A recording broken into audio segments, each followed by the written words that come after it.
welcome to Everyone Like That, your regular dose of what makes gaming great. I'm Glitch Blitch, and I'm joined by my co-host, Lemmy the Lapras. Hey there, y'all. How we doing? I am deep in Pokemon Champions and can't wait to talk about that today, among other things.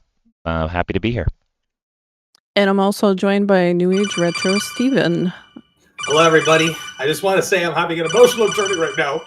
I'm trying the Yum Yum lemonade from the One Piece deal at Popeyes. Me, man, it's so good. Oh my goodness. We're not affiliated or part of Popeyes in any way, but it's so good. Sorry, yeah, it's very good. Yeah. I have not had it, but I feel like now I have to. After that endorsement, I have no option. We're not endorsed, but Popeyes. Well, we should be. True. Just saying. Popeyes. I think we should be. We like your chicken and your Yum Yum fruit drink. So yeah, we're going to kick it off today talking about video game adaptation news, and I'm going to kick it off to Steven, who is drinking his delicious drink. So, we had some news come out recently, and it's a story that I followed for quite some time. Now, if you're looking at my marvelous bandana and my background, you can probably already guess, but if you don't already know, we have been expecting a Metal Gear Solid movie adaptation for quite some time. In fact, it started in 2010 was when the development started.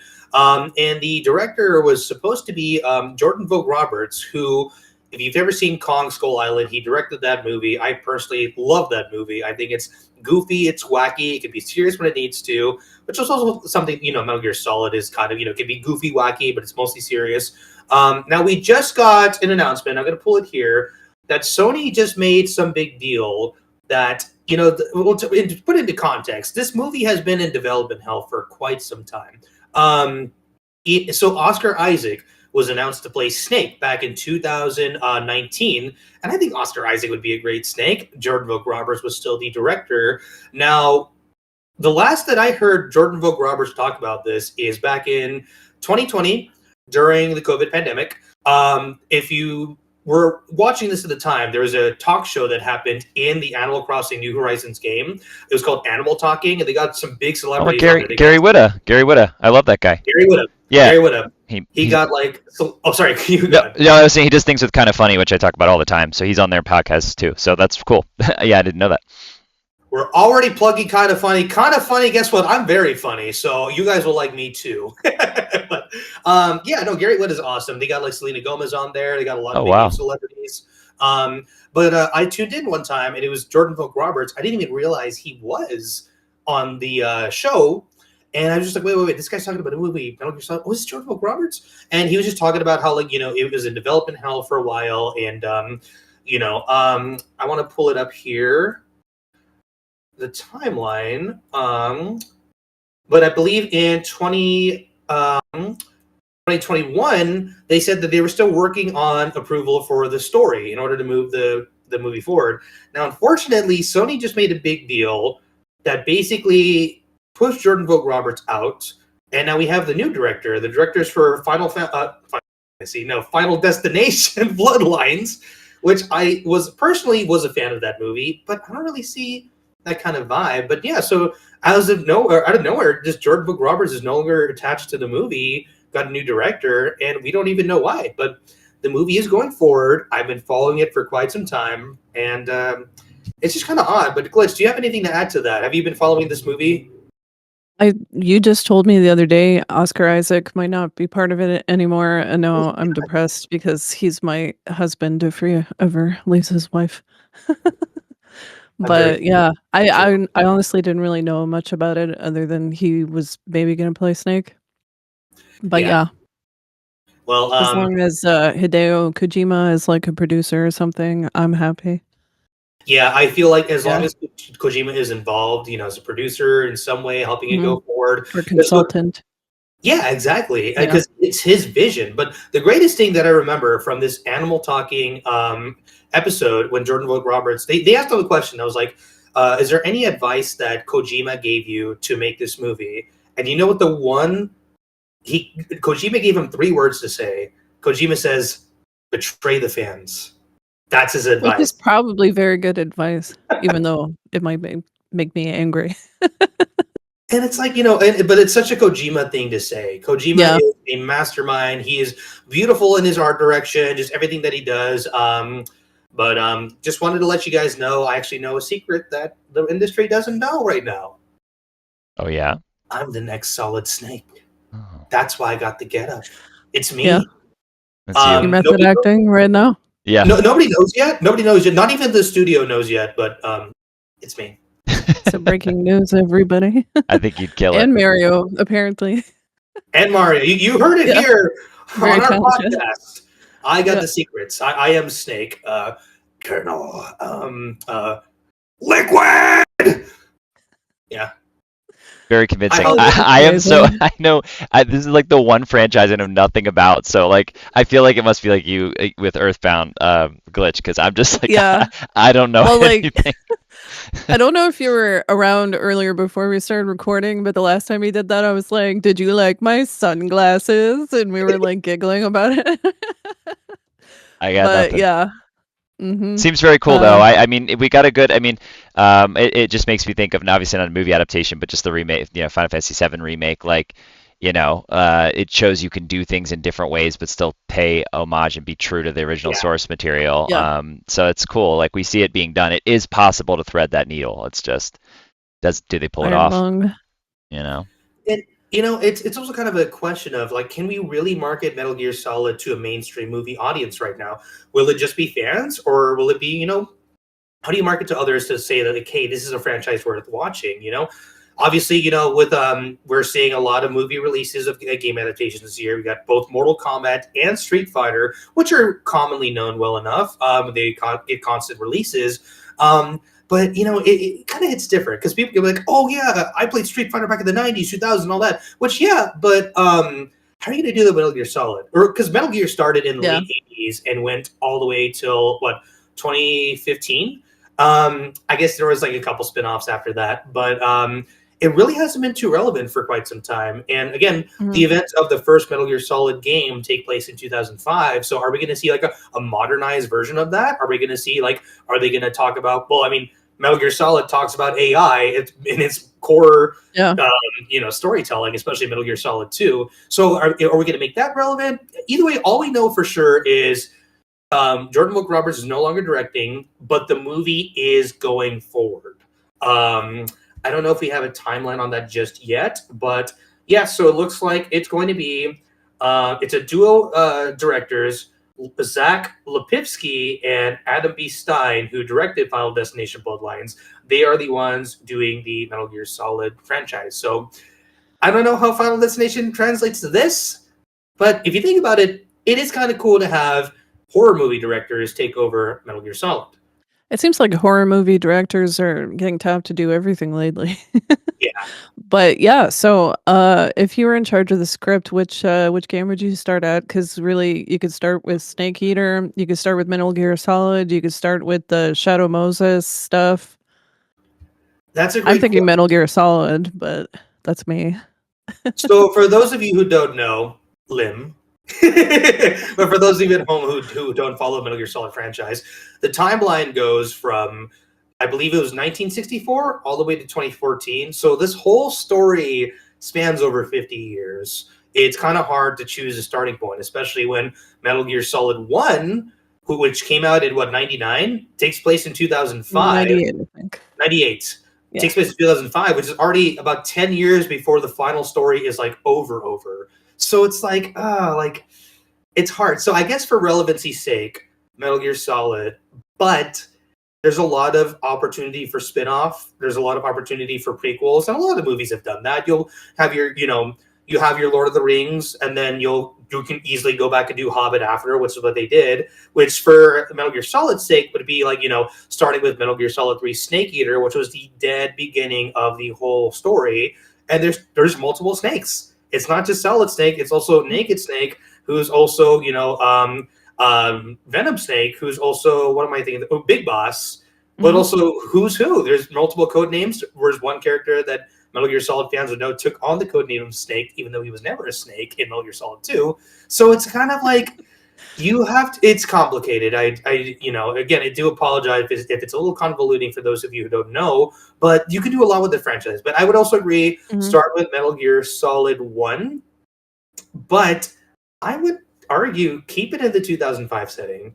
I would argue to say keep it in 2005. It was all a secret. The world didn't know. That's why you didn't know in 2005. So let's go with that direction. Again, let's see what they choose to do, because I feel like there's a lot. It's very malleable, and I'm still hopeful. It just sucked to see the people that I was rooting for not be a part of it anymore, though. Yeah, I was really digging Oscar Isaac, but yeah. It would be very interesting for this to be the first thing that I see or know of Metal Gear Solid and how I would take to it. It'd be an introduction. Case study. You know, how does it hit with me not knowing the source material? You know.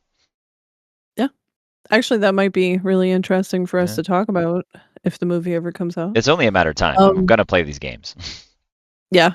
Maybe that'll be the next thing we do. We'll have you play Metal Gear with us nerding out.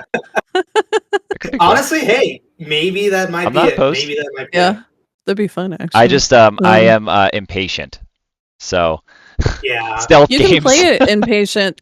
So I'm playing Snake Eater right now, and I'm dressed as a crocodile man, and I'm just going around causing mayhem. Like I'm just like hiding in holes and slashing at people's ankles and having them go like, "Oh my god, there's a crocodile man on the loose." And then I'm like, "Haha!" Like, it's like you can play it however you want. All right. Okay. And then just wait for the little doo-doo-doo-doo thingy to stop, and then you go slash more ankles. Well, now you got me. You got me intrigued. Yeah, you can play it however you want. It just makes it a little bit more difficult if you just kill everybody, and sort of. You can start anywhere. I started the Metal Gear franchise with Metal Gear Solid 4, which is almost the dead end. I mean, it's the complete end for the Solid Snake story. That's the end of the Solid Snake story, yeah. There is some more that happens in like Metal Gear Rising, which is after the end of that. But like for me, it's like, hey, I started at the very end, and I'm still a diehard fan. I played every single one, and not to remember, it didn't start with Metal Gear Solid. It started with Metal Gear and Metal Gear 2, as well as, if you want to count it, Snake's Revenge, which is like the American, unauthorized, not official version, but it's still a version they acknowledge, and they even re-released it too. So you can get started anywhere, but I think I'm very hopeful to see this go forward. I think we're going to see this year alone, and maybe the years after it, we're getting some really solid video game adaptations in movies. And, we've already talked about the Mario movie. We got Mortal Kombat. We got a couple more we're going to talk about. But we're seeing a lot of really good adaptations. So maybe this might be the perfect storm. We'll see. Either way, I'm hopeful, and I want to see exactly what they do with it. And, So, in other video game adaptation news, Jacksepticeye is producing an animated Bloodborne movie, which I'm very excited about. Oh, I don't think I knew it was animated. It's animated. Yeah, it's going to be animated, which I'm very excited about because I actually went on a rant in my Bloodborne videos about how I wanted them to do a Castlevania-type Bloodborne show. And I think that'd be so amazing. I really hope they go that route, but because Castlevania is so good, and I could totally see that translating well. Yeah, I'm really excited. There's not really a lot known about it other than Jacksepticeye is producing it, and he put out a video today saying that he was going to make sure that it was going to be faithful, and he's going to do his best to make it as good as possible. But other than it being Sony, which I guess it was a Sony exclusive game, so I guess that makes sense. But it's so funny. I knew nothing of Jacksepticeye. I saw one video recently that was talking about some changes that YouTube made that have been affecting creators. Yeah. And that's the first time I ever saw Jacksepticeye. And then I've been hearing, I didn't know anything about the person. And then I've been hearing this name more and more. And I'm like, what? Who is that? He's also in Iron Lung as one of the background characters alongside Troy Baker, which is also topical for Mouse PI and Death Stranding. Well, then I went and looked him up and I was like, oh, okay, I've seen this guy before. So I'm way out of the loop on this as well. Oh. He also did a voice in Dispatch, that video game with the superheroes. Yeah, he was I forget his name, the little fighting guy. But it was just top in the morning to you. It's cool that we're getting these creators involved in these projects, like people that are actually playing and understanding these games, and that big studios are recognizing the importance of that. You know, Yeah, Alana Pierce just started a production company, I think, and saw she's gonna that. be making a whole bunch of movies. I don't know if they're necessarily all gonna be video game related, but yeah, it's really cool to see them all branch out like that. Like, Mm-hmm. I feel like people kind of um like to scoff like, "Oh, you're a YouTube creator, blah, whatever," but like they're becoming like legit creators now, and it's really Yeah. cool. Absolutely. Yeah. No. Very cool. You really want to see people like, yeah, it's weird to see YouTube creators taking over projects, but at the end of the day, these guys are dedicated fans, and you Mhm. really want people that are dedicated to the work to be the ones taking charge of it. You don't want like some studio executive who knows nothing about this other than like a money making opportunity to take over. So this is kind of a good thing, honestly. And they all have their own audience, like the Markiplier situation with Iron Lung, like, that movie wouldn't have been so big if anybody else had made that.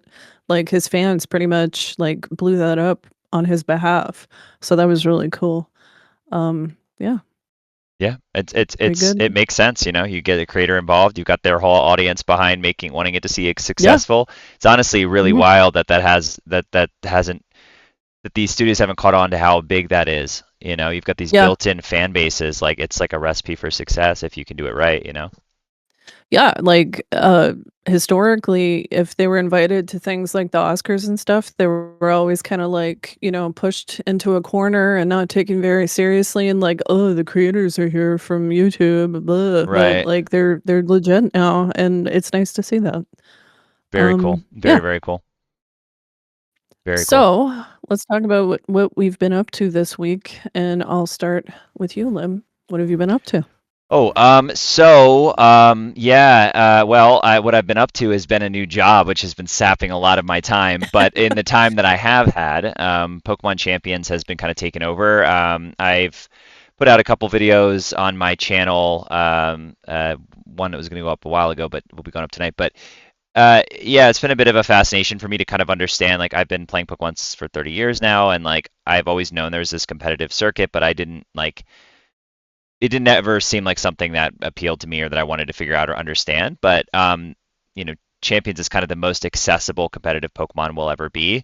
Um, and so I've actually been really surprised. Like that's all I've been wanting to play actually. Like I've just played at like I played 3 hours of Champions last night. Um, Oh, and wow. it's very, very interesting because you think about Pokemon and you play the games and it's a more casual experience. You're just hitting attack moves and stuff like that. But it's a lot more complex than you'd think. It's kind of like a little bit like chess. You've got to know your opponent's moves. You've got to kind of anticipate what they're going to do, and then come up with different strategies and synergies and stuff like that. Um, I think at first people thought it was like the game itself was a little simplistic, like Champions as a product. I mean, it's a free to play game. Um, Mhm. it'll be mobile later this year. But honestly, I think it's totally serviceable and fine. It's not a big money grab. There's not a bunch of cash transaction stuff you have to do. Like it's pretty solid for what it is.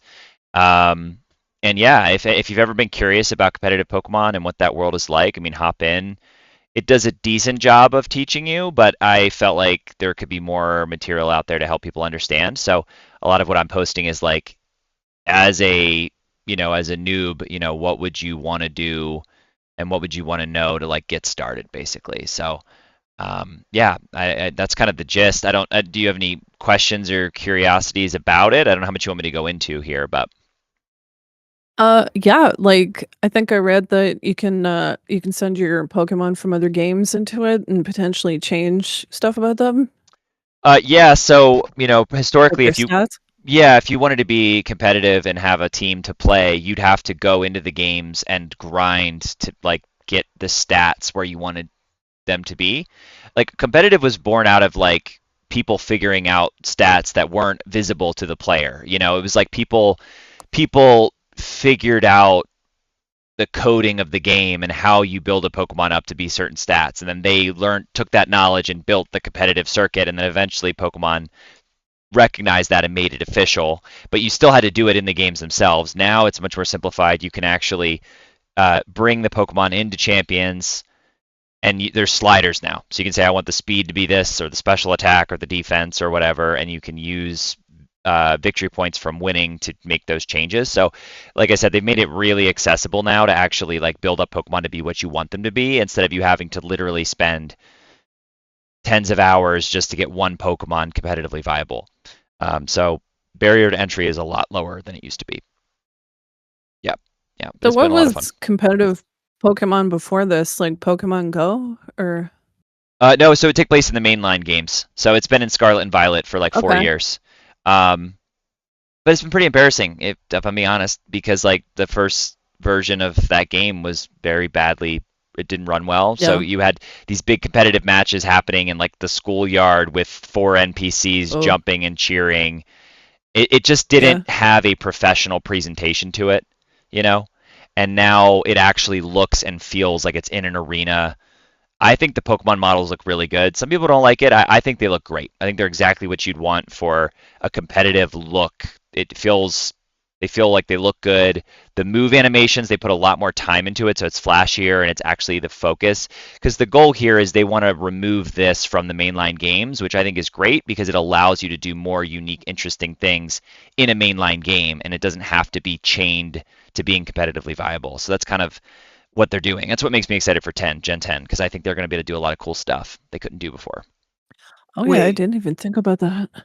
Yeah. I do have a question though. Yeah. So is this all gives you your Pokemon from your normal games, but like sent to Pokemon Home, and you're just using them like a Pokemon Stadium kind of thing? No, so that's one frustration for people. It's not Pokemon Stadium. There's no it's completely online competitive. So there's no casual, like there's casual battles, but there's not like NPC battles. So just for anybody listening off the bat, it's not that. This is competitive Pokemon. There's 2 options. You can bring Pokemon in from home that you've gotten from other games, totally free, as they are. So if you've been playing for years and years and you want to bring a Pokemon in, you can do that, no problem. Or there's a recruiting system, which is like a semi-gacha mechanic. I thought you'd be paying money to re-roll Pokemon. It's not like that. You just use the points that you get from playing the game. You get a lineup of 10 Pokemon and you can pick one per day, or you can pay tickets that speed that up and then you can draw another one. But those tickets aren't like money based. They're based on playing the game. So I think the monetization is totally perfect. So you can recruit Pokemon from within the game itself and play those, or bring them in from home. Yeah. Okay, that's actually pretty sick. Okay. Yeah. So, like, if kids want to play that, their parents don't necessarily have to buy 5 games to get them the Pokemon. No, there is a battle pass, but that's the main reason that the main way they're doing it. But I was really nervous that you'd be paying money to re-roll Pokemon, and I was like, that's not. But it's not. It isn't that. And I'm very happy about that. I was like, I don't want us to be doing that. That's awesome. But so do you have? Oh, go ahead. Oh, sorry. Go ahead. I was gonna say, do you have your team all decided and stuff? Are you still working on that? Definitely working on it. This is going to be a project for me for a while. Again, I didn't know how I would take to it. I didn't know if I would like peter out on this, but I actually think I'm very interested in competitive now. Like, I actually think I'm going to be able to keep up with it. Like, I kind of want to learn enough to be able to be a spectator at Worlds this year and actually like watch it and know what the hell's going on. So basically what I'm doing is I forgot you were doing that. Yeah, at the end of August. Yeah. So I'm building a team and then playing it in casuals, learning if it works, and then bringing it into ranked and trying to rank up. So it's been a lot of fun. Yeah. Nice. So there's like a ranking system and everything. That's really cool. Yeah, Pokeball up to Master Ball. Oh, that's what? Oh, that's sick. Yeah, that's so it's awesome. like Pokeball 4, 3, 2, 1, Great Ball 4, 3, 2, 1, Ultra Ball, and then Master Ball rank. Apparently, it gets really sweaty once you get to the top Ultra Ball. That's where it's like you're going to get your ass handed to you. So that's where you have to really know your stuff. But it's been really cool. I'm like, I really like this Pokemon. Can I make this work on a team? And so I'll like try different things and then play like 5-10 matches and be like, I don't think this is going to work, and then I'll try something else. So it's a cool new way to look at Pokemon that actually makes it feel like there's more weight to it than some of these games feel, if that makes sense. And that the stats are actually like important. I thought it might feel a little cheesy. It actually feels very, very legit, actually. I've been kind of shocked. Cool. Yeah. That's amazing. Maybe I have to download that. Yeah, I recommend it. If you're at all, it's completely free, and you do not need to pay a single dime to play this game. A single dime. At all. Well, you got me at free. Anything you want is just cosmetic or more box space, but there's enough box space to have 5 full teams. Oh, okay. for free. That's not bad. So if you have even the inkling of interest, hop in. I think you'll be pretty surprised. If you've got any kind of a strategic brain, you'll be really surprised by it. It's a lot of fun. Cool. Yep. That's amazing. So I really love to be able to watch the casual, or not casual, but casually watch the competitive Pokemon scene. I think that'd be awesome. And I think, I'd love to get into that. I loved watching Super Smash Brothers Ultimate, like getting, crazy, all those streamers, Hungry Box and all that. So I'd love to see this for Pokemon too. Sports are fun. And these are sports, in my opinion. Yeah. I was telling my colleagues at my new job, I'm like, hey, I'm not a football guy. I'm not into all this stuff, but that's gaming for me. That's my industry. And now I kind of feel a little bit like I might have a competitive thing I'm actually interested in within gaming. And I wasn't expecting that. It was more a curiosity for me. So, yeah. Very cool. At my old job, we used to call talking about sports sporting. Sporting. Like, look, they're sporting. They're sporting. Sports ball, they're sporting again. Well, it's just funny because it's like, there's so much money in sports, but there's also so much money in Pokemon. Like, it's totally has no reason not to be legit. Like, esports. It is a legit esport now. Like, it definitively. This will be the most competitive players we'll ever have by far this year because of how the ease of access now. That's really cool. So.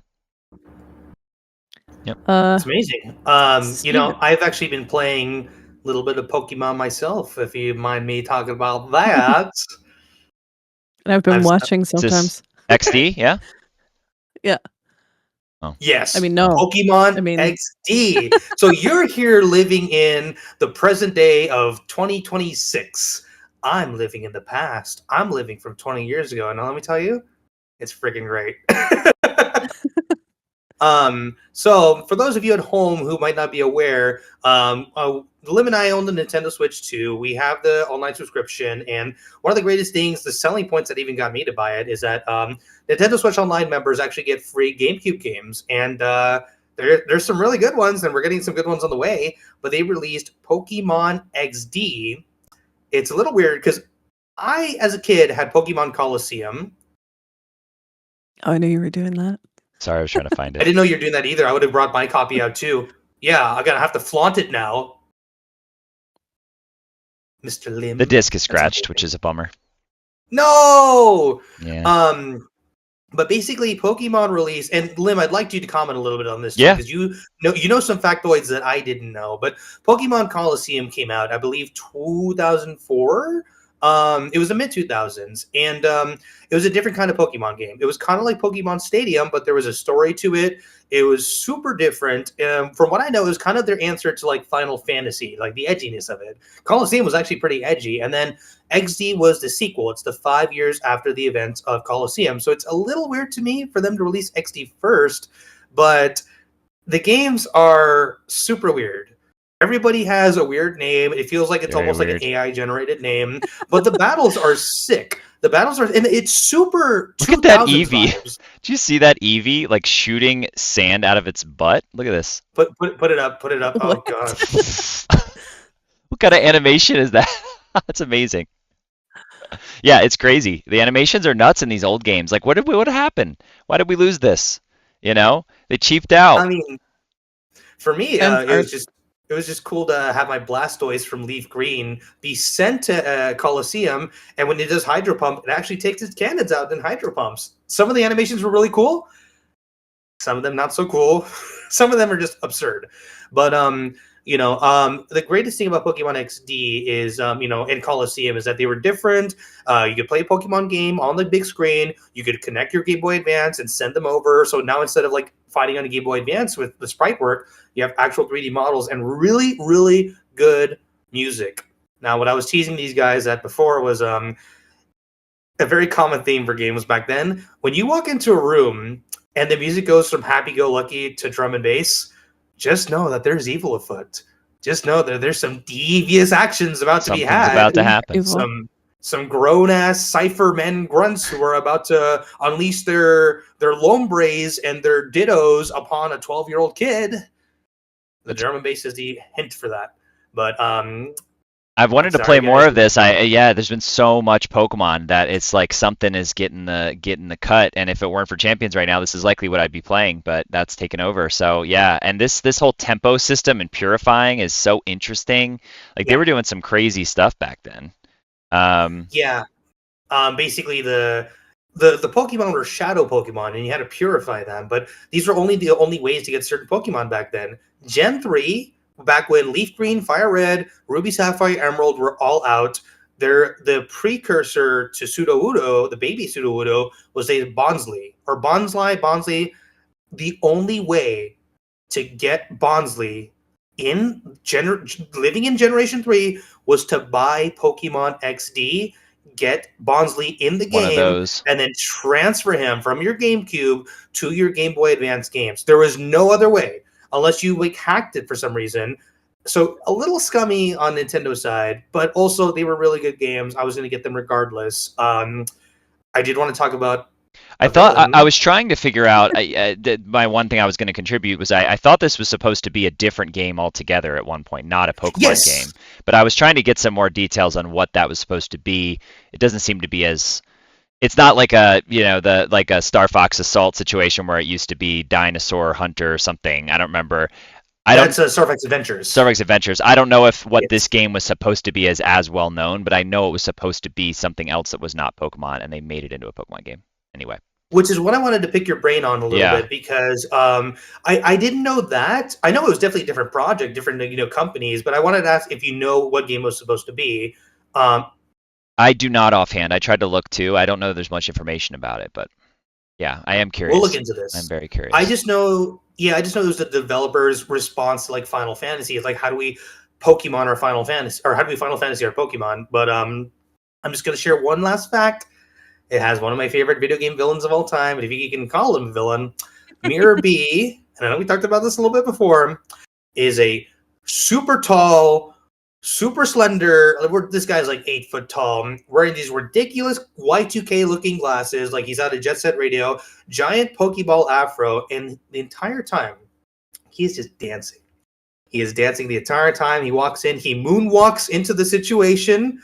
The evil situation, mind you. He moonwalks into it, and then he talks to his grunts, and then he fights you. And his biggest thing is that he has Lombres and Ludicolo, which when they are, you're already pulling it up. You've already got it. The Lombres and Ludicolo, they're dancing the whole time. They're dancing. The animation, they can actually make the Pokemon dance. And then he's dancing, and he's got 2 different theme songs. One of them's very pseudo Latino sounding in Coliseum, and then the third one is just evil funk. This is crazy. And it's just so weird. Who designed this? Who applied this? This is a Pokemon project, but it's so weird, but I'm all for it. Anytime I play these games, he does a backflip to start the battle? That's crazy. Yes, he does. That's insane. Yeah, and then he'll just moonwalk out of the situation once you beat him. So That is crazy. So I did find something online. It says it was originally designed to be a 3D home console successor to Pokemon Stadium, but then a whole bunch of people got involved. Genius Sonority, the developers of Dragon Quest 6 and 7, and then it became more story based, I guess. See, I thought thought it was something non-Pokemon to begin with, but maybe I made that up. Yeah. I don't know. That's just what Google was telling me. Either way, they got some creative. They got some creative people over there, because this is some wild stuff. But man, these animations these animations are crazy. The full blown, everything is moving. Dance or whatever. Yeah, well, I guess they had less Pokemon to contend with back then. Yeah. Very cool. Well, now I need to play this. I don't know what I'm doing. Getting ready. And I need to play Champions. Yeah, me too. Yeah, I guess if you want to pivot, we can start talking about Mouse PI. I think that's your fantasy critic pick, and you might be picking that up, I hear. Oh, I thought he was a Gen 2 Pokemon. Mouse PI? Oh my god. What? Just kidding. Okay, I was like, wait a minute. What Pokemon sounds like Mouse PI? I was trying to think of what. I don't know, Dedenne. He's Gen 5. I don't even know. I'm probably pissing off the fans at home. Sorry. Detective Bear with me. Pikachu. Yeah, Detective Pikachu. That's what I was supposed to say. What are you thinking? I'm making the jokes and they're not landing, and you are perfecting it. Yes, Detective Pikachu for a hire coming out very soon. So as you guys know, we do a thing called Fantasy Critic, where our betting, like sports betting, on a bunch of games that we believe are going to do good. We also have some counter picks. Now, I have not been doing great at all. I have not shining when it comes to our whole betting, sports betting, game betting. But Mouse PI is coming out soon. If you've played a Doom game from the 90s, like Doom 1 to Doom 2, it plays and looks and feels like a Doom game. However, the entire style of it is like rubber hose animation. Like we're talking like 1930s Fleischer animations, Fleischer Studios, like like a Popeyes cartoon. Not to again Popeyes, just saying. But to kind of go into that, basically the whole thing, it's Troy Baker is doing the Mouse PI, right? Yes, I believe that the voice, yes. yeah.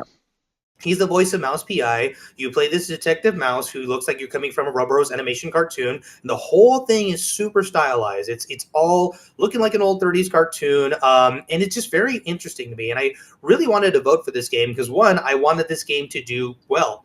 I am a huge Cuphead fan. I was such an advocate for when that game came out. It's extremely hard, but I love the game artistically so much. So to see kind of, I don't think it's necessarily banking on Cuphead's success. I think they're kind of doing their own separate project that's kind of similar, but it looks really cool. And I want to play this Mouse PI. James Gunn. I keep forgetting his gun is called James Gunn. His gun is called James Gunn? Yeah, it's like a pun. Yeah, it's called James Gunn, the director.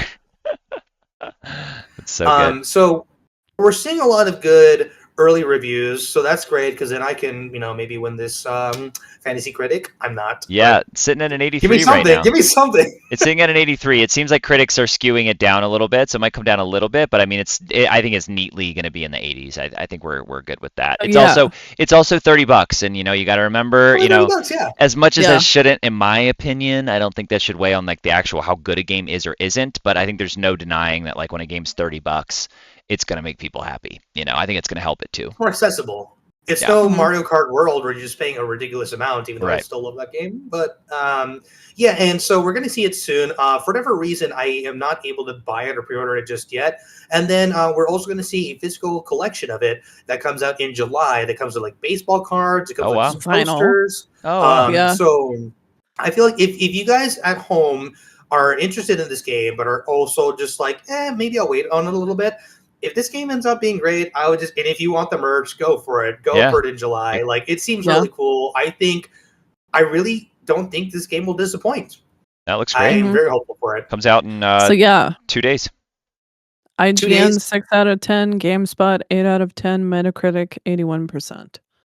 So IGN, you give those guys too much water, they're drowning. So I don't think I'll hear them out. I think it's one of those. I think it's one of those where critics are going to have things to say for sure, and I think users are going to. I think the general public is going to like this a lot. Mm-hmm. I think the general public is going to like it, but also I think the critics are going to also like it too. For the stylization, for the everything, I think it's kind of like, we'll see, but I think it's going to be kind of a both. I mean, Cuphead was the same thing. The fans loved it, the critics loved it. It was kind of the same. I think the main thing I hear about it is that it's very long and it overstays a little bit. Like, I didn't realize, I thought this was going to be a 10-hour game. It's supposedly between 20 and 30 hours. So that's where that's where I thought it was like 12. No, that's where a lot of the main thing of it is that there's a lot of dead time that like they wish it would get to the really good stuff more quickly. So it's kind of like that, like the opening 3-4 hours are kind of the same repetitive a little bit, like they padded it more than they needed to. That seems to be the big issue. But like for me, if a game is stylized well, it's fun, it's interesting, it's dynamic, it's $30, 100%. Like slam dunk. I'm playing this. I'm buying this. So they'll be perfect on the Switch too. I kind of want to buy it. Yeah, I'm buying it. As long as the story doesn't like kind of womp womp at the end, I feel like I'd be happy. They were saying a little bit that there's some parts of Alan Wake, haven't played this, of like the detective stuff that like they try to make it be fun, but it's just a little more like you're just doing it to do it. I don't know if this resonates with you. I haven't played Alan Wake. Yeah, the first Alan Wake, there was moments that I was just like, I don't want to keep going other than just apparently for the story. There's some of that here of the detective stuff. They try to make it cool, but repetitiveness. So there's a little bit of that as well, I've heard. But again, I think it's going to be a lot of fun, and like I have never seen an animation style like this in a game outside of Cuphead, and it still looks different than Cuphead, you know. Yeah. So and it doesn't look like it's going to be as hard. I don't think, and actually didn't sound like it's going to be as hard, which I'm cool with. Like Cuphead, I wanted to love it. This is going to be my Cuphead, in terms of like this style. Like Cuphead's too hard for me. I just didn't enjoy it. I think this will be fun. This will be straight up just a fun time, So looking forward to it. Yeah, the art style looks so cool. I really want to play it just for the art, pretty much. Very much so. But yeah. So yeah, for me, I'm kind of just going back and playing older games this week. I'm replaying BioShock after our Andrew Ryan talk. I got really excited about that. I forgot like a lot of that game. Like I'm really enjoying that. I restarted Disco Elysium. I'm even trying to play the game the same way, and I'm running into things that I've never seen before. It's really cool. Like that, I really think that's one of my favorite games of all time. And now that Bloodborne's getting a movie, I want to go back and finish my last playthrough. I kind of stopped like at one of the really hard bosses. I kind of rage quit and never went back. Yeah. From the vacuous spider. I hate that boss, and it's Elden a giant Ring for spider, me, and so. I hate it. Yeah, Like, I feel oh my ya. god. So yeah, and then I bought Death Stranding to kind of come back to the whole Hideo Kojima thing. I really wanted to play this. There's an unofficial Solid Snake character in it that is dressed very similar to Steven. And I'm really excited for that. And there's also a puppeteer guy that has a puppet that actually is animated on twos, which is really cool. So it's like animated at a different frame rate than everybody else. I'm really excited for that. Yeah, I think that's pretty much. That's crazy. Yeah, Yeah, I think the ideas that Hideo Kojima has, like I'm sure everybody's just like, "You're insane," but I guess let's just do it. But I think part of the reason why I have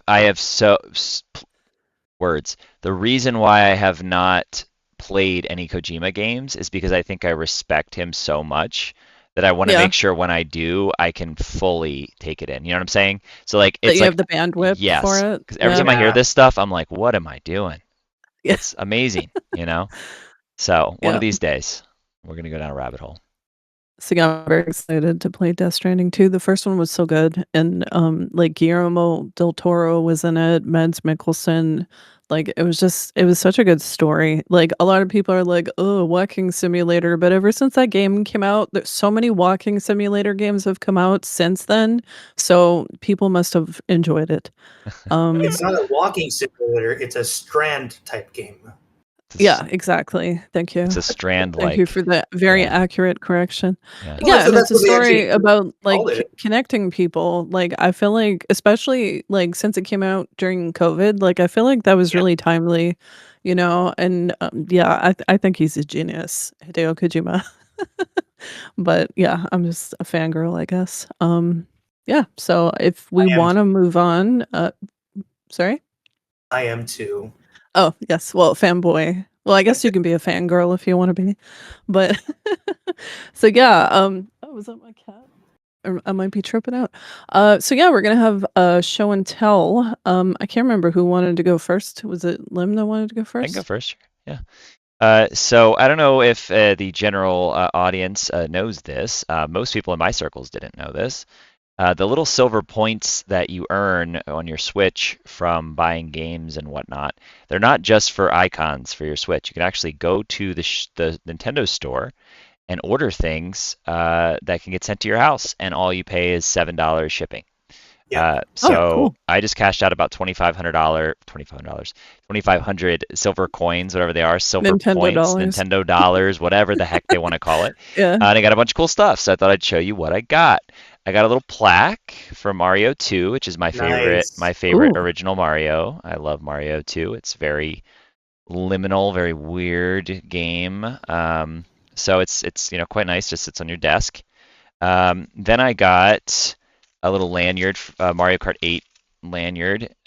Figured it'd be good for my keys for my new job here. Oh, cool. Yeah. So I got it's like a towel. I'm gonna use it. I'm gonna hang it up on the wall, but it's Donkey Kong Bonanza. It's like a fabric art thing. Yeah, it's like it almost like I'm almost wondering if it's like it feels like the stuff you could wipe like your screen, your computer screen, or your glasses. Microfiber. Microfiber, Okay, yeah, it kind of feels like that. But yeah, my favorite Switch 2 game, I was wondering what that was favorite when you game of sent us the last year, picture. pretty much right here. So had to get that. And then I got this cool calendar. It's probably my favorite one. Nice. So it comes with a little stand, and then it has a Ooh. card for every month, and on the Oh, that's back sick. has like the dates. Yeah, isn't that cool? So I'll just go through them all really quick. I don't know what this is from. Oh, it's Virtual Boy. Okay. A little I don't know what I'm such a Koopa. nerd for calendars. I just love I them. know. I know, right? Look Yoshi. at I'm that gonna Yoshi. go put I'm this on gonna my make that in Minecraft. putting this on my desk at work. Yeah, we got Punch Out. We got Mario Oh wow, Strikers. that's sick. We got Metroid. I think this is Zero Mission, and it's cool because each one is for a different console in the Oh, the original. yeah Oh, nice. Oh, yeah. So would There's that be like some arcade? really interesting backstory on Donkey Kong Jr. By the way, I've gone down some Oh, weird random YouTube rabbit holes. Link, of course, Chibi Robo, which I still have hey. not played, Neither and have I. what Ice Climbers? Yes. Yeah, yeah, I think so. pretty cool, huh? So Hmm. don't think you can just get icons. You can get a bunch of cool stuff. I feel like this is pretty dang good for $7. You know, Yeah, I $7 waste all shipping. my points on contests. Yeah, and it's You know what? the packaging is nice. Like it's like got nice like Yeah. packaging. Like I'm a sucker for this stuff. I was pleasantly surprised. I thought it'd be kind of cheap, and it wasn't. It reminds me of when I was a kid and I used to cash in my Kool-Aid points for stuff. Hmm. I don't know if you What? guys are. Yeah, you'd get like the points for your Kool-Aid and then you get like Kool-Aid products. I don't think Like, Kool-Aid no? was. We did like box tops, like cereal boxes and stuff like Yeah, we that. box Okay. cutters. Yeah. Yeah, Yeah. Yeah. yeah, yeah. Okay. It's cool to do that. You know, it definitely makes you feel loyal. And they got rid of those gold points, which were really nice. So I guess this is what they're doing now. Yeah. Yeah, yeah, yeah, yeah. It's nice to Now, have like get something back just Mhm. for buying things that you're yeah. gonna buy anyways. Yeah, Like Kool-Aid. like Kool-Aid. Yeah. Well, not only Uh that, but you can also earn these points just for playing the right game at the right time. Like literally, they put out these little Yeah. thingamajigs, and I got points today just for playing Animal Crossing when I woke up this oh morning, cool. and I was like, oh wow. I do want to kind of follow up with that. So I have also gotten stuff with my points. It's not what I'm using for my show and tell today. Did you have anything else to show from the Nintendo store? No, that's everything I got. Yeah. So I want to follow up with that probably maybe next podcast. I do have a good amount of stuff from the Nintendo store. I just haven't thought to share it yet. Oh, cool. But yeah, the quality of stuff that you get is actually really Yeah. good. Yeah. Like I'm actually very surprised of like what I got. And again, it was the same thing for me. You paid $7 for shipping. That was it. But like what you actually get is way Yeah. worth more than $7. Like a solid build, looks good. Yeah, I agree. With that being Cool. said, I want to share what I got. Now, these have been a little bit controversial, but I won this in an arcade. If the camera sees that. Oh, Ooh. That's cool. Hold on, let me pull It you is up a So is bigger little- it here. like a little mini arcade machine? specifically for Mega Man. Oh, Oh, sweet. Now, I'm going to turn this on. We get a little screen here. whoa. And the coolest thing is that it's a little reflecting, but you actually get a list. You have Mega Man's 1 through 6 on here. Pardon me if this, let me know if this interrupts the microphone at all, but That you sounds can good. actually play the full entire game. And That's these are this. Oh, wow. Yeah, is that a little too loud? No, it's good. That's good. Yeah, so basically, I'll put this down for now. This company's been a little bit controversial. It's My Arcade. They built these little, arcade, small arcade cabinets, but you can play the whole entirety of Mega Man 1 through 6 on there. Wow. Hold on, I think it's about to do the cool cutscene. But you can just win these in arcades. You can get them online. Hold on, here we go. Can we see it? Can we see it? Sorta. Yep, there we go. There we go. And then we have the most iconic intro of Mega Man 2. Oh, we're not picking it all No, up, it's but cutting we it heard out. everything That's before that. fine. It is very cool. Yeah. Very, Fine. very cool. That is dope. And then just one small thing I wanted to share is I have my whole collection of old video games from the GBA and the DS, but one small one I wanted to share because this was a creepy one back in the day. Obviously, we know the answer. Creepy. Yeah, I'm like, We could see this. and Glitch, you're like, what we got to see right now? Oh, this is a copy of Jam Sessions for the Nintendo DS. Interesting. Okay. So you kind of, I forgot I bought this like 10 years ago to test it out, and I still haven't tested it out yet. I am a sucker for creepy video game Easter eggs, even if they're not supposed to be Easter eggs or stuff left in a game.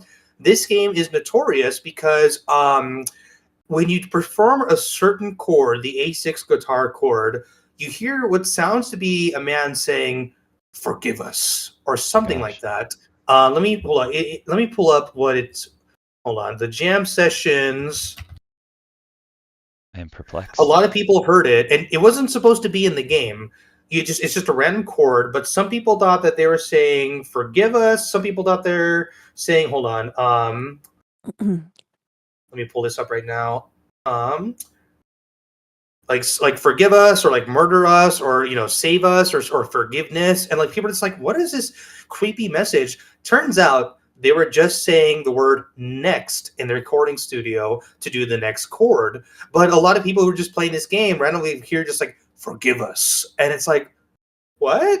Is that supposed to be in the game? Is that supposed to be there? By the time that this was circulating online, I actually found a copy at GameStop, and I just swiped it. I'm just like, you know what? I need to see if I can hear the Easter egg that wasn't supposed to be there. But at least we know it's not a creepy message. He was just saying the word next, like next track, basically. But I'm a sucker for stuff like that. I had to get that. I still haven't tested it out, so I'll let you guys know if my copy is one of the copies that has the creepy message at the end of it. So yeah, I love stuff like that too. It's like a theme with you and that record that you want to get, the roller coaster one. I love roller coaster record. Yep. Yeah. Ohio players. I love creepy stuff, creepy Easter eggs, but only the creepy that intrigues you. Like, what happened here? Why was this here? This doesn't belong here, but why is it here? Stuff like that. I don't know. It just really tickles my fancy. Me too. I'm the same way. I love stuff like that. There's so much of that in Earthbound too. Like the beginning was like old Scott. What is it? Oh yeah. Yeah, when you after the character select screen, I think it's like confirm or something in Japanese. I don't remember what it is, but yeah, there's a lot of like cool sound effects in there too. Oh, neat. I mean, Earthbound music has a bunch of that. It's samples and all that. I could go on a deep dive, but we'd be here till next Tuesday, so I'm gonna lighten up on that. And you're gonna save some of it for the playthrough too. True. Yeah. So yeah, I guess I'll go next. So yeah. So I had a stack of games I was gonna put in the garage, but this is much more fun than just putting it in the garage. I found my old copy of Myst that I watched my sister play way back when, and I have a strategy guide that goes with it. And I was looking at it earlier. It's actually really cool because the strategy guide is written like a book rather than like, oh, you go here, you do this. Like the whole thing is written like a book. And then I also found this. So just in case it's backwards, it says, warning, 3 Myst hints inside, open only if in dire need. It looks good we could see it, so it's perfect. Yeah, that's great. Okay, cool. And then like there's like secret hints that was just kind of like tucked in. I'm glad it was still there. Break the glass for an emergency hint. So yeah, the whole strategy guide is written like a book. So like Myst journal. Wow. So yeah, like Myst journal. Here I sit on this dock, seagulls, water slapping at moorings, like an Otis Redding tune. Beyond melancholy, I'm not exactly sure how to begin this journal. Maybe I should open with a joke, or better, a picture worth a thousand words. It's first person. That's cool. That's amazing. And there's a picture. Yeah. And then like, beautiful, isn't it? It's from a book. I took the photo myself. If it looks slightly blurred, well, that's because it was moving when I shot it. Not the book, not the camera, the picture. The picture was moving. This book, what can I say? Where do I start? And then the whole guide is like that. So it's like, when it's telling you how to solve the puzzles, it's like written like a book. Like it's just so crazy. Wow. And I just thought that was so cool. But yeah, like I was really intrigued by that game when I was younger. Because I was a little nerd and I wanted to write books, and the idea of a game where like each book is like a gateway to another world, it just like blew my little nerd mind. It's very And then I cool. also have the companion prequel book that I found because I was so into the universe. Very cool. And this is kind of cool because you open it and there's like a little peeky hole. Whoa! But yeah, and it's like actually like embossed. I feel like Myst was one of kinda- the early ones to understand marketing really well. Like I feel like Yeah. they kind of like were the precursor to a lot of this kind of strategy guide type of marketing, you know? Yeah, totally. But yeah, and that's neat too, because like in every chapter there's like this little symbol. Like it's just so cool and different. But Very yeah, cool. I also just learned that the actors in the game are they're actually the brother developers of the game. So they actually acted in it themselves. And I just thought that was really neat. I didn't know that until today. Wow. But yeah, I've also got my copy of Riven, but maybe I'll say that for another week. But yeah, for Windows 1995. Very cool. So yeah. So that's Very, very my show cool. and tell this week. Yeah. Thanks for sharing. Did we have anything else we wanted to talk about, or? I don't think so. I think we covered a lot of ground. Yeah. Yeah? I Okay. think we're gonna have a lot next week. There's a lot of games coming out. You know, we've Yeah. got Mouse PI. We've got I think Tamagotchi's coming out. There's another game, not Returnal. I know because that's been out. Oh, Saros. Saros, but there's another one. It's Yeah. like there's another Oh. one that's like I can't remember. It's on Game Pass. They've been talking about it. So a lot of games coming out. It's been a little bit of a break in new games. So this will be an interesting next couple of weeks for sure. Yeah, and I then think, oh, sorry. Go I ahead. think kind of what I want to do, and I don't know, full Lim, you don't have to join me if you don't want to, but I think with all the movie adaptations of video games, I think I'm going to try to make it my best to see as many as I can this year. Yeah. I didn't get to Oh, see cool. Iron Yeah. Lung, unfortunately, but you know, Mortal Kombat's got some pretty cool popcorn buckets out there. Yeah. I haven't seen any for Street Fighter. I'm but ready just for like, Street you know what? Fighter. Street Fighter is what I'm Yeah. waiting for. Yeah, I think they're gonna nail that. Again, I just to reiterate, I believe that this year is going to be a great year, or just a significant year for video game adaptations and movies, and I want to see that go forward. So maybe I will try to catch what I can and share what I see, and yeah. I'm weirdly excited for Tomb Raider. Like, I don't know why. I forgot about Like, that. Yeah, Tomb I Raider? forgot. Yeah. Yeah, it's What? Sophie Turner. Yeah, so Sophie Turner. Yeah, Oh, is yes, Lara I knew Croft. about this. Yeah. I'm Okay. just excited, like, to have a Lara Croft that actually looks like I can take her seriously, because she was always kind of like a bimbo character, and like it always kind of bothered me. But like just being a lady in video games that like I don't feel know, like so the sexualized. reboot of you the know? game felt better. You know what I mean? Yeah. Yeah. But like Yeah. the OG. I liked it, but it was very violent and it was Yeah. a little disturbing sometimes. Yeah, those that's were pretty Those nasty. death scenes, like there was one where like you're on like rapids and then you like get impaled on like some piece of wood, and I was just like, wow, like that Like, was a no. lot. Like Yeah, no, yeah. there's a lot of good adaptations coming out. It's gonna be good. It's gonna be good. Mhm. I'm pumped on it for sure. So we'll have to definitely keep checking Yeah, those out. totally. It's just really cool to see that gaming become like a serious like art form to be taken seriously. So, and seeing, I guess, Hollywood realize that, even Mhm. though that always hasn't worked out so well. But yeah, I'm really excited about Well, that. Don't forget, I am Hollywood now. I am Yeah. the future Solid Snake. The future Solid Snake loves his yum yum. Is that Popeyes your drink, rider is and- just gonna be Popeye's lemonade? Yeah. Oh, not like that. This is also a cupcake. What was this character's name? Chopper? Chopper. This Yeah, is his I think so. cupcake. Solid Yeah. Snake likes the Chopper cupcake. Yeah. Solid Snake also knows nothing about One Piece, so Glitch is kind of my help here. Thank you. Yeah. Yeah. Popeye's Was there Hollywood anything thing right special here. about the chicken, or was it just the drink and the cupcake? It's a one-piece meal, but it's a two-piece. I was like, what are we doing? meal. Just put in Yeah. a giant chicken, one giant chicken finger, the A one nugget, Yeah, it's a funny. giant The One nugget, Piece a giant meal. nugget. When he told Monkey me, D. he's Luffy. like, they're having a One Piece thing at Popeyes. I was like, can't you always just get one piece of chicken? Like the marketing is right there for you. Just put a giant chicken finger in there, the one-piece meal. What are you doing? Pretty To much. relate this to video games, so it's not just me digressing, Popeyes also had the Five Nights at Freddy's meal. What is Popeyes doing? Yeah, I don't know. What is Popeyes doing? You would think a pizza place would be the Five Nights at Freddy's, but it's Popeyes. And now we're One good Piece. point. What's next? Are we getting the Pokemon Duo sliders or something? Like, what is going on? Chica, wasn't she like supposed to be for like a chicken restaurant or something? Like in there? I don't know why. I thought there was like Chica's Chicken. Oh, in One Piece? Know. I haven't. No, in Five Nights at Freddy's. Oh, I don't know either of these very well. Okay, I only know what I saw from Markiplier. I was too scared to finish the first. I played Five Nights at Freddy's. Yeah, I played it like 2 or 3 times and like stopped after like 15 minutes. I got to day 5 and I had to nope out. I was like, I'm good. It just scared me. I'm good. Well, another announcement from Hollywood. I am now the official spokesperson for the Popeyes Metal Gear Solid Meal. That's right. You get a solid helping of chicken, a solid helping of mashed potatoes, and you also get the yum yum and a metal. All right. And a metal fork. Eat your meal with Metal Gear.